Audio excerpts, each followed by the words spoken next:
Inche Doris, ¿sabes? Huaychapán, Piñén, Boldoche, Tugún, Meu, Inche.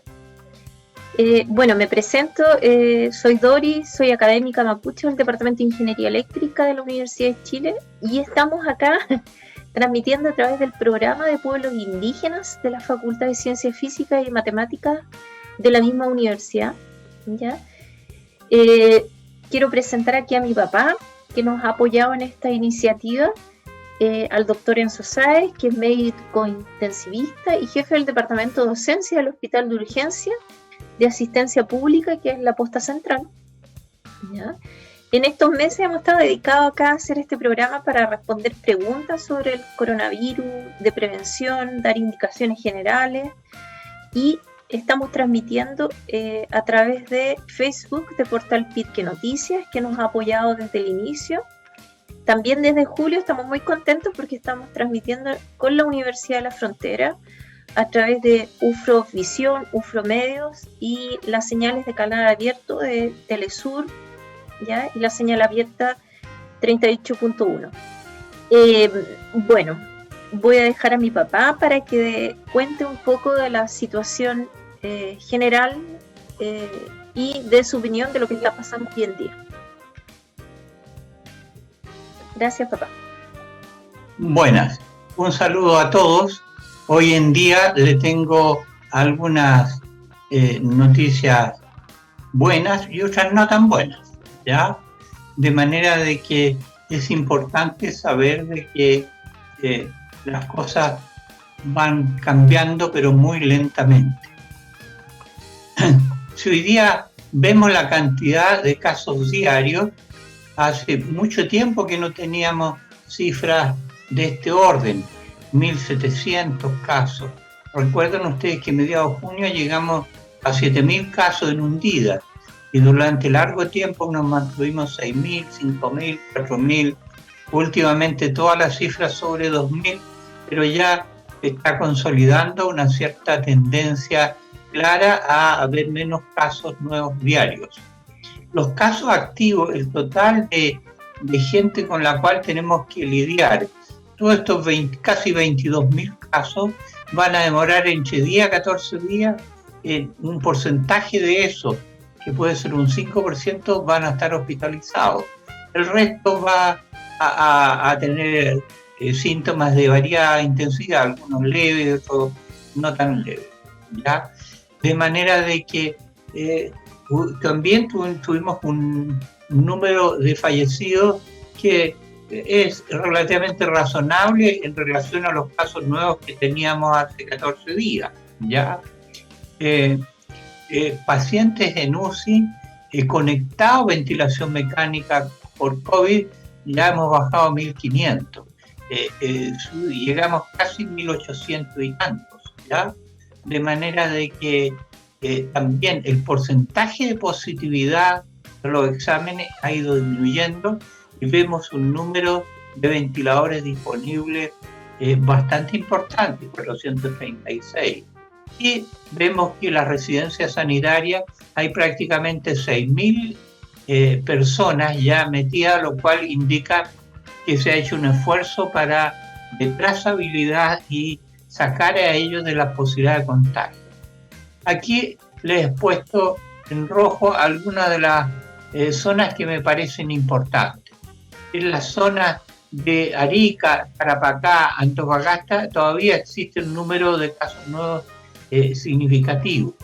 En cambio, en la región metropolitana hay una tendencia a la disminución de casos nuevos. En la región de la Araucanía no son tanto en relación con lo que tenían un tiempo atrás. Pero aquí ven de la zona de Nueva Imperial, donde oriunda la familia, ya Doris señala eso, en la región de Boldoche, hubo solo 2 casos activos nuevos.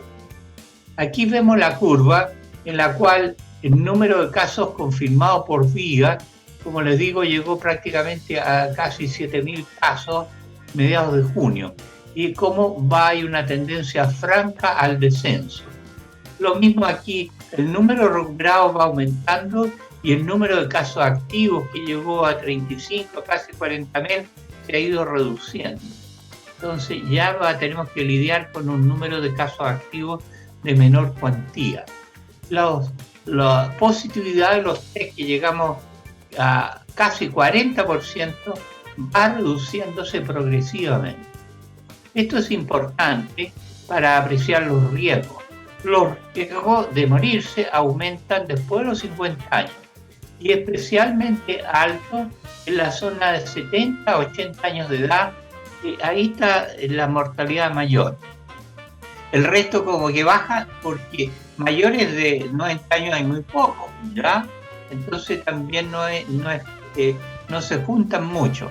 En cambio en esto hay mayor cantidad de población. Ustedes ven que los menores de 40 también pueden tener algún problema, así que hay que tomárselo con cuidado.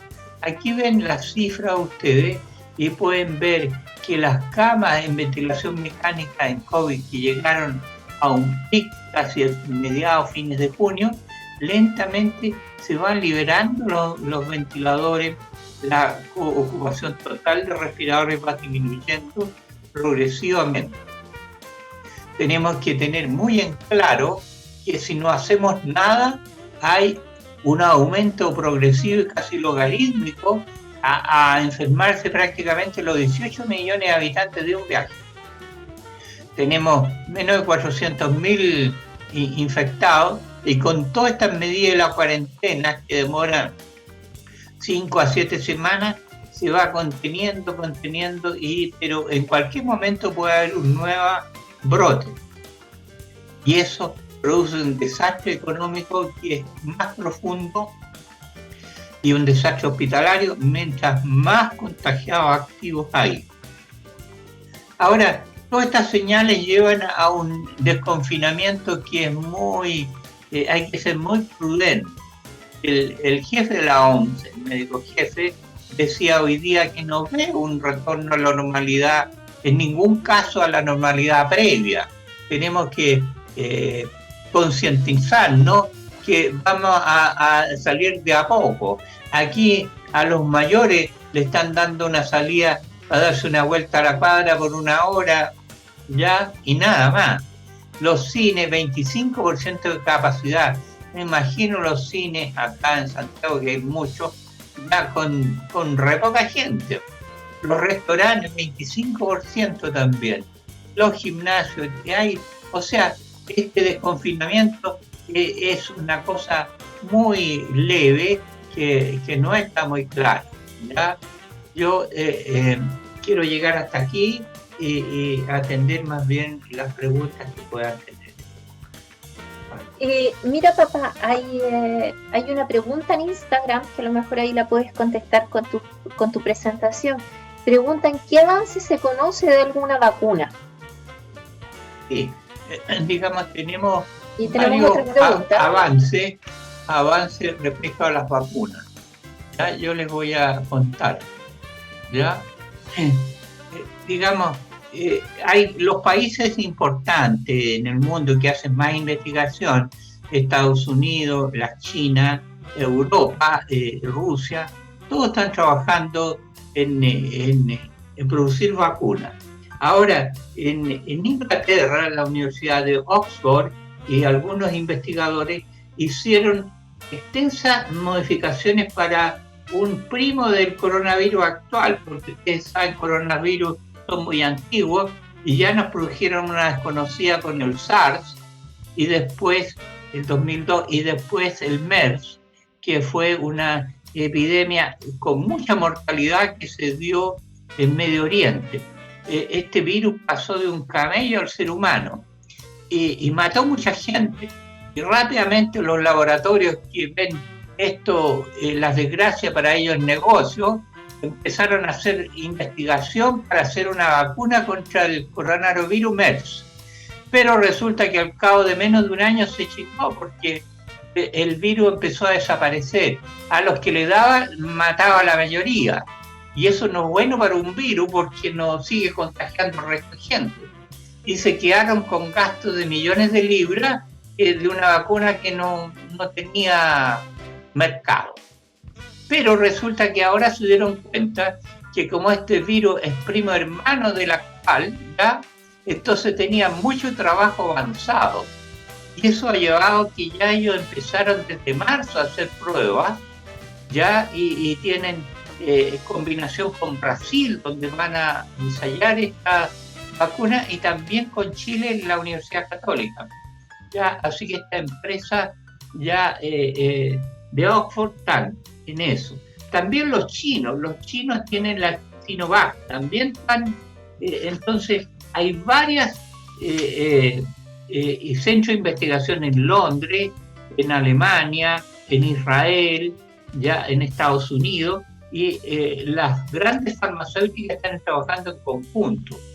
Aquí ustedes tienen los laboratorios de Johnson & Johnson y otros laboratorios de Estados Unidos, en cuales están trabajando, está metido Pfizer en esta, ¿ya? Y aquí ven, esto salió hoy día, también de Estados Unidos, en el cual hay una vacuna que, según ellos dicen, tiene mucho avance, ya que la probaron y produjo reacción inmunitaria en todos los participantes. Y ninguno tuvo problemas importantes, un poco de fiebre, cosita poca, y ellos probaron que produjeron antibióticos suficientes para neutralizar la enfermedad. Ellos usaron 2 dosis de vacuna, una separada por 2 semanas o 3 semanas una de otra, y demuestran que los anticuerpos son comparables a los que habían superado el coronavirus en forma natural. Así que se le preguntó al ministro, pero el ministro sabe que estas son varias fases, fase 1, 2, 3, y la fase 3 están recién iniciándola, que significa que tienen que vacunar varios miles de personas y ver que no haya ningún problema. Y él, según el ministro, dice que antes de 6 meses es difícil, ¿ya? Que esté disponible la vacuna. Así que yo creo que hay que esperar, ¿ya? Hay que tener conciencia que mientras no o lo tenga la mayoría de la población, vamos en menos de 400.000 chilenos que ya se contagiaron, ¿ya? Y somos 18 millones de habitantes y necesitamos que se contagie más de la mitad para que no haya un nuevo brote. O sea, por lo menos 9 o 10 millones de habitantes, ¿ya? Ahí ya estamos más seguros. O se vacunen. De hecho, Chile está pidiendo 10 millones de vacunas como para entrar a conversar. Así que si alguien piensa que vamos a volver a la normalidad, ir a partidos de fútbol o hacer concentraciones en las calles, ya eso no creo que sea posible sin que haya un aumento acelerado de contagios y 2 o 3 semanas después abarrotados nuevamente los hospitales. Papá, hay varias preguntas, si quieres deja de compartir, te las voy a... bueno, como les contaba, estamos transmitiendo a través de UFROmedios, ya, a través de su Facebook y sus canales abiertos, y Telesur, también a través de Portal Pirque Noticias, Instagram del programa Pueblo Indígena, el Facebook, todas las redes sociales. Y aquí te preguntan de UFROmedios: doctor, me gustaría saber si esta baja de contagios es una señal de poder ir levantando las restricciones, o al ocurrir eso nos arriesgamos a un rebrote.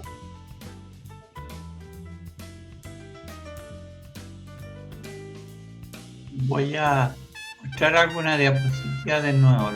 O sea, Okay, mira, efectivamente puede ser una señal de mejoría, pero ¿qué es lo que pasa?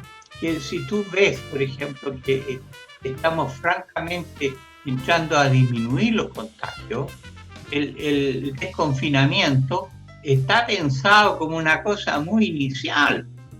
Fíjate que aquí un desconfinamiento ya más avanzado sería que se aumenta el número de 50% en los hoteles, 50% de eso, pero es muy difícil que eso se pueda lograr, ¿ya? Efectivamente, todos los datos indican que estamos mejorando, ¿ya? Pero no hay claridad, y yo creo que probablemente antes de agosto, o sea, antes de un mes más, por lo menos, fines de agosto. Yo pienso que en septiembre probablemente podemos estar en una fase de desconfinamiento más o menos inicial, pero antes de eso lo veo muy difícil, ¿ya? Ahora, yo creo que al iniciarse la primavera, se van a reunir condiciones de tiempo, de atmósfera, de ya no frío ni lluvia, que favorecen los contagios, que podría ser más acelerado el desconfinamiento. Pero yo creo que tenemos para 6 meses o más de usar mascarilla en forma permanente, ¿ya? Más lavado de manos y todas las cosas, porque todavía somos muy pocos en Chile los que alguna vez estuvieron contagiados. Papá, si puedes poner pantalla completa en tu computadora, no sé cuál es el problema. Bueno, les comento que hay otra. No, sí está todo ok. Doctor, ¿es recomendable? Mira, te preguntan acá de Ufromedio. Doctor, ¿es recomendable asistir a un centro hospitalario en caso de síntomas, siendo que nos han dicho que será solo como un resfrío, y asistir al médico solo en caso de problemas respiratorios? Bueno, la verdad es que la cantidad, los síntomas que tienen las personas ya son variables, ¿ya? Entre que se contagia una persona y aparecen los síntomas, pueden pasar varios días, más o menos como a los 10, 14 días ya las personas ya tienen síntomas, ¿ya? Y estos síntomas que empiezan más o menos a los 10, 14 días, ya esos síntomas, la inmensa mayoría, el 80% son síntomas leves, ¿ya? Y ese 80% nunca llega a grave. Ahora, ¿cuándo hay que hospitalizar a una persona? Cuando primero hay que tener mucho cuidado las personas mayores de 50 o 60 años de edad, sí, aunque sean relativamente sanos. Y los menores de 50 hay que tener cuidado también, aquellos que son hipertensos, diabéticos, obesos, o a gente que está con diálisis, que tuvo un trasplante, que usa corticoides, ya, eso hay que tener mucho más cuidado. Ahora, el dolor de cabeza, la fiebre, un poco de diarrea, malestar general, que no huelas o el gusto esté no correcto, que tenga un poco de sarpullido en la piel, no significa necesariamente hospitalización. Lo que significa claramente hospitalización es cuando la persona presenta dificultad respiratoria. Y eso hay que aprender a observarlo. Cuando una persona ya empieza a hablar corto, con monosílabos, frases cortas, si tú le cuentas las respiraciones por minuto, a una persona normal respira 10 o 12 veces y empieza a jadear, a respirar seguido, ya la cosa se pone mal. Estamos a pocas horas de que ya quiere decir que empezó la neumonía, es una bronconeumonía multifocal, y en pocas horas va a necesitar estar conectado a oxígeno y quizás a respirador. Así que yo a la gente que he podido le he recomendado que junto con un termómetro, junto con disponer de abundante alcohol para fumigarse y todo, ya, y jabón, es necesario, junto con el termómetro, lo ideal es tener un saturómetro de pulso, que se pone en un dedito, valen 30.000 pesos, son chinos, ya, y te mide la saturación de oxígeno. Cuando esta saturación, que normalmente es sobre 90, cae bajo 90, ya empieza la preocupación. Si cae a 85, ya estamos a poco rato de que requiera la administración de oxígeno. Así que eso es una manera de objetivar claramente. La otra manera es sencillamente pedirle que hable frases largas, contarle la respiración y ver si está con alguna dificultad respiratoria. Siempre hay que tener los teléfonos, tanto en las residencias médicas como los servicios de urgencia, y tener pensado cómo vamos a hacer, a dónde lo vamos a trasladar esta persona. Porque las decisiones hay que tomarlas oportunamente, no esperar la noche cuando hay toque de queda y que hace más difícil sacarlo de la casa. ¿Ya? Eso es lo que hay que hacer. Papá, mira, acá hay, si quieres dejar de compartir, hay preguntas acá por Portal Pirque Noticias y también en Instagram. Bueno, además estamos transmitiendo por Ufromedios. Y bueno, esta es una pregunta. ¿Cómo ve para este año la fiesta de Pasamos Agosto? Le pregunto, después hay varias preguntas. Yo la cambiaría por Pasamos el COVID, ¿ya? ¿Ya? Pero eso, mira, esa tradición, la verdad es que yo me di cuenta como médico hace muchos años que había que celebrar, pasar septiembre, porque si ustedes se recuerdan, y los campesinos saben muy bien, muchas de las heladas caen en septiembre, y asistimos a muchas paradas militares con lluvia atroz, ¿ya? En que se mojaron todos. Así que la verdad es que el tiempo, los últimos décadas, no ha sido muy bueno en el mes de septiembre. Así que yo a los pacientes que solía ver siempre les decía, esperemos un mes antes de celebrar. Ya en octubre sí yo les puedo asegurar que el tiempo mejora y desaparecen los virus. Muchos que celebraron agosto se fueron ya en septiembre, ¿ya? Así que en este caso yo creo que mientras no pase la pandemia estamos a 2 o 3 semanas de estar hospitalizados. O sea, si salimos a la calle y no tomamos precaución y tenemos factores de riesgo, sabemos que en 2 o 3 semanas podemos estar hospitalizados si no tomamos las precauciones debidas. Porque el virus anda en la calle ya y es un peligro. Sí, hay que cuidarse nomás. Sí. Oye, acá una pregunta bien específica, papá, de un lamián acá del Valle del Elqui. ¿Hay relación entre lo declarado por la ONU, que América Latina y el Caribe hay 47 millones de personas en situación de hambre, que se relaciona con el golpe que dio COVID en esta parte del planeta? ¿Hay una relación, piensas tú? Bueno, en la mayoría de los países la pandemia trajo la pandemia económica asociada. El problema es que en Chile nosotros empezamos con una pandemia cesantía en octubre, a raíz del problema social, el estallido que llaman. Yo observo que en Santiago, por lo menos, en muchas partes estaban todos los negocios cerrados, todos los negocios blindados, y dejaron de recibir ni un peso desde octubre, noviembre, diciembre. Y de manera que nosotros tenemos 3 meses más de deterioro de la actividad de los pequeños negocios y todas las cosas. Así que es indudable que la desigualdad social existe en todas partes, especialmente notoria en Brasil. Yo me ha tocado viajar varias veces y la verdad que una vez el taxista me dijo, mire, yo le pregunté, ¿y por qué la carretera que va al aeropuerto no va en línea recta y da una vuelta ya y después como una curva? Me dijo, es que los empresarios y todos pidieron que la corrieran para poder separar las poblaciones populares de la gente que está mejor. Y lo separaron totalmente la autopista.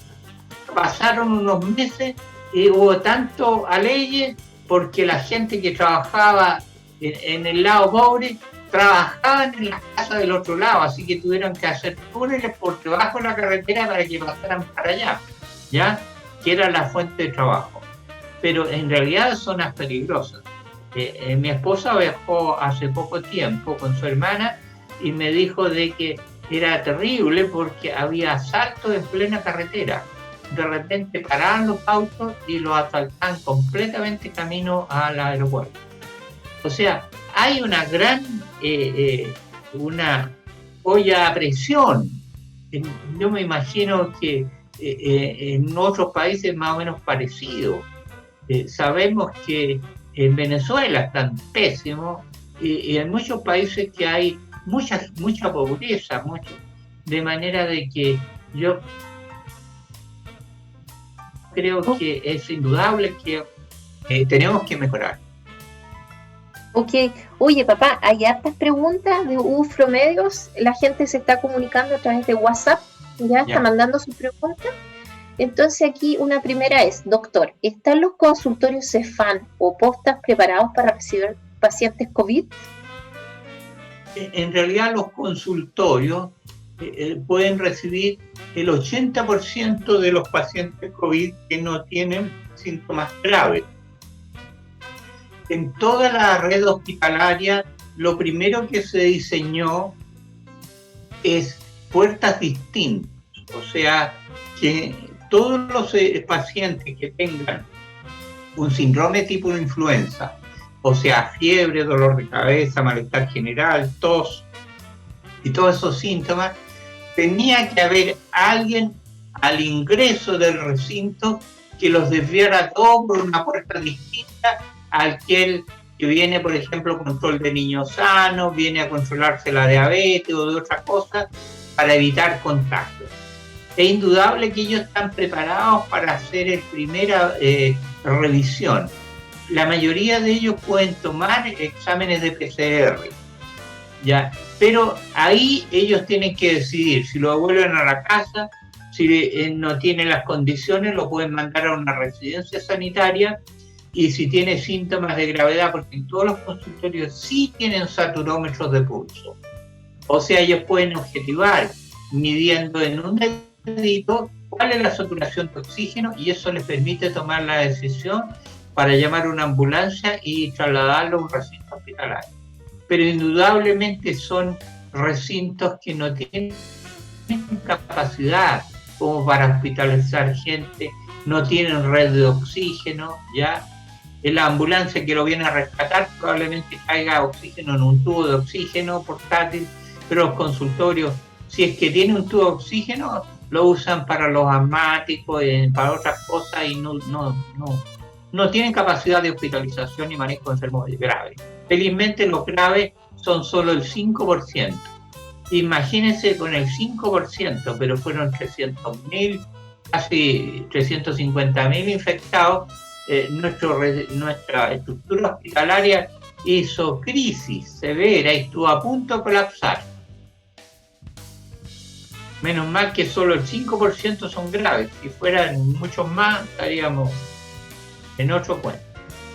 Sí, hay que seguir cuidándose nomás. Como les comentaba, seguimos transmitiendo por UFROmedios, Portal Pirque y el programa de pueblos indígenas de la Universidad de Chile. Otra pregunta de UFROmedios a través del WhatsApp, que pueden enviar preguntas. Según su experiencia, doctor, ¿cómo ve al personal médico y de salud con respecto a la salud mental, dada la situación que enfrentamos como país? ¿Existe preocupación de superiores por la salud mental, además de lo físico, puesto que se exponen día a día? Bueno, la verdad es que yo puedo opinar por más de 40 años. He trabajado, he sido jefe de unidad de cuidado intensivo, he estado trabajando en el Hospital Clínico en la Universidad de Chile, jefe en el Barros Luco y últimamente en la Costa Central, ¿ya? En razón de mi edad, a mí me ordenaron que tenía que venirme a mi casa, ¿ya? He estado impedido de participar, pero tengo mucho contacto con colegas.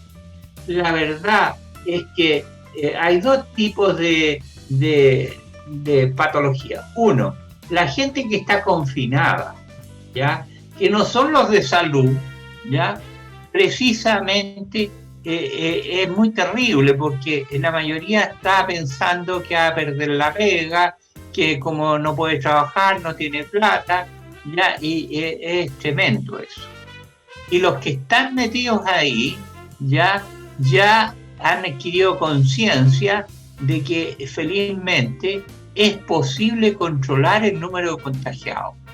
Si ustedes ven la estadística, el número de médicos, de enfermeras y gente que está en la parte más álgida del problema ha sido realmente poco los que se han contagiado. La verdad es que el mayor problema ha sido para las enfermeras que han tenido que mandar sus hijos donde la suegra o donde su mamá, porque al llegar todos los días a la casa tenían terror de poderlos contagiar, ¿ya? O sea, existe también lo que se llama un burnout, o sea, han estado muy estresados todo el personal de salud, pero ya están teniendo la satisfacción de que el número de hospitalizados se está ido disminuyendo progresivamente, y yo muchos de los que están ahí los envidio porque han hecho un trabajo estupendo. La tasa de letalidad en Chile es una de las más bajas en el mundo, ¿ya? Calcule como lo calcule. Yo sé que hay distintos numeración de muertos. Uno dice que son 7.000, otro que son 10.000. Los oficiales que comunica al ministerio son un poco más de 7.000, pero es una letalidad de un 2%. Hay países que han tenido letalidad de 7, 8, 10% y países con muchos recursos. O sea, realmente ha sido ejemplar cómo se ha logrado recuperar la inmensa mayoría de la población. Ahora, la mejor manera de manejar esto depende del jefe. Cuando uno es jefe de una unidad, tiene que tener mucho cuidado de tener muy buena relación. Esto es como un equipo de fútbol. El entrenador tiene que animarlo, tiene que hacer notas positivas, felicitar a la gente cuando corresponde, y cuando hay que retarlo, siempre hay que hacerlo en privado. Yo creo que la única manera que funciona un servicio de salud complejo es trabajar como equipo. Yo adquirí hace muchos años la experiencia que no sacaba nada con enseñarle a mis médicos. Tenía que enseñarle muy bien a las enfermeras, a los kinesiólogos, a los TENS, porque el trabajo de los enfermos complejos es un trabajo en equipo. No se puede trabajar si el personal no sabe el porqué de las cosas. Ellos tienen que sentirse involucrados. E indudablemente que la ayuda de un psicólogo siempre va a ser positiva, pero ver las cosas de manera positiva y dar incentivo y participación a todo el equipo de trabajo disminuye mucho las posibilidades de alteraciones mentales, ¿ya? Perfecto, papá. Difícil. Oye, acá hay dos preguntas más, ya ahí vamos a ir tratando de cerrar, pero doctor, ¿piensa usted que los adenovirus propios de esta época del año están inexistentes dado el COVID? ¿Y cree que al caer exista brote de otros virus? Bueno, la verdad que yo siempre en la vida he pensado que no hay mal que por bien no venga. A pesar que se produjo graves discusiones, porque una de las medidas que se hizo primero fue cerrar los colegios, todos para la casa, ¿ya? Algunos alegaron, especialmente yo imagino los institutos nacionales que toda la semana hacían revuelta ahí en la Alameda, paraban esto, los mandaron todos para la casa, ¿ya? Entonces, ese es un factor muy considerable. Todos los años anteriores, en esta época teníamos los hospitales pediátricos abarrotados. A mí me tocó trabajar en el Ministerio de Salud como encargado de las campañas de invierno y visité varios hospitales. Y vi hospitales de pediátricos abarrotados de niños en ventilación mecánica, y pude observar cómo muchos de estos estaban ventilados en intermedio, cosa que en la UCI de adultos siempre les costó mucho transformar el intermedio en UCI, ¿ya? Todos los años, y la campaña invierno iniciada, pero el ministerio tomó precauciones. Una de las precauciones fue que se vacunaron para influenza alrededor de 2 millones de personas.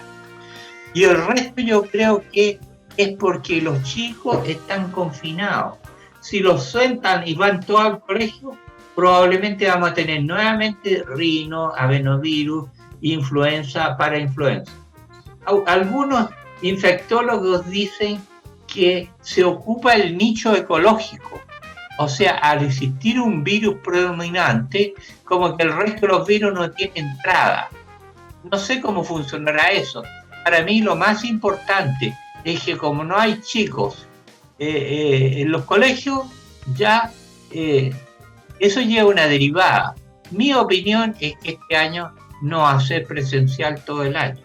Algunos dicen que yo estoy exagerando, pero yo no veo que vayan a empezar las clases ahora 1 de agosto en forma normal, ni nada. Yo creo que este año pasó play, ¿ya?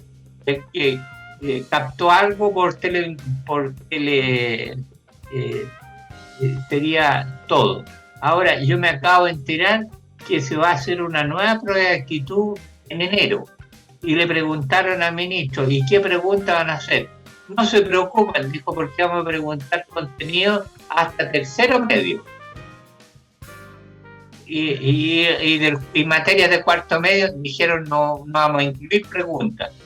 Yo desconfío, tengo familiares que van a dar la prueba y yo creo que igual, aunque no la hayan pasado ya formalmente en clase presencial, se va a tener que estudiarla igual, ¿ya?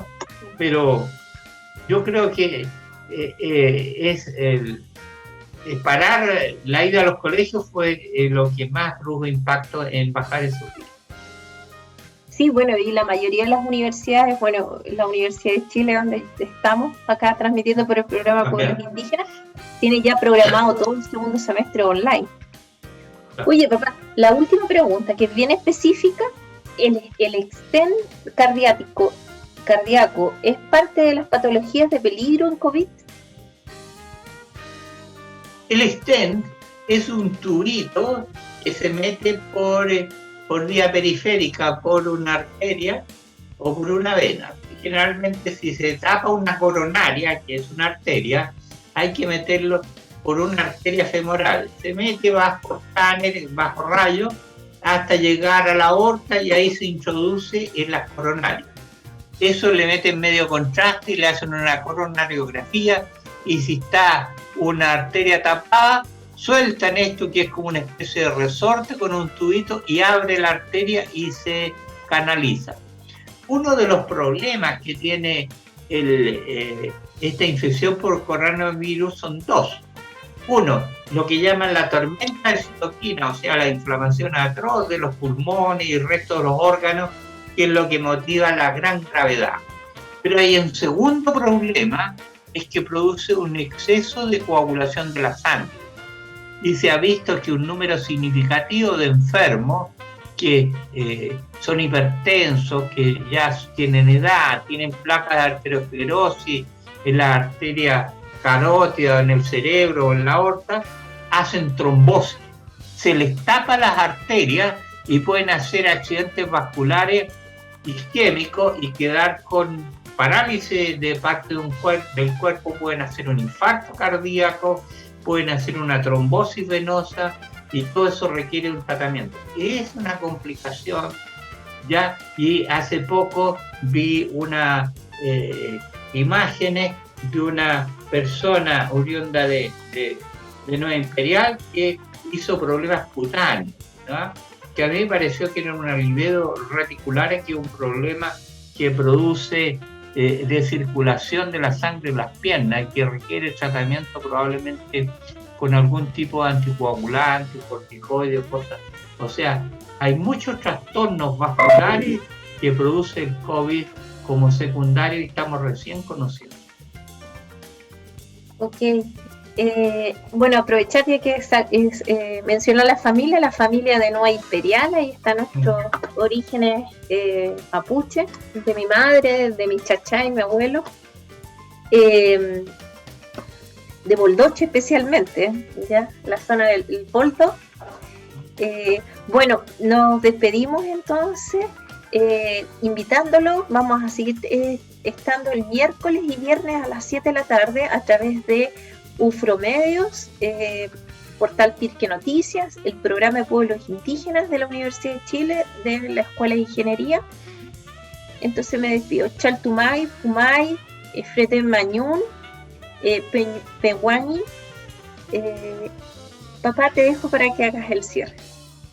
Bueno, la verdad es que yo agradecido por la oportunidad de comunicarme con ustedes y espero, como siempre, Dios quiera que tengamos progresivamente mejores noticias en los días venideros. Nos veremos, Chaltumar.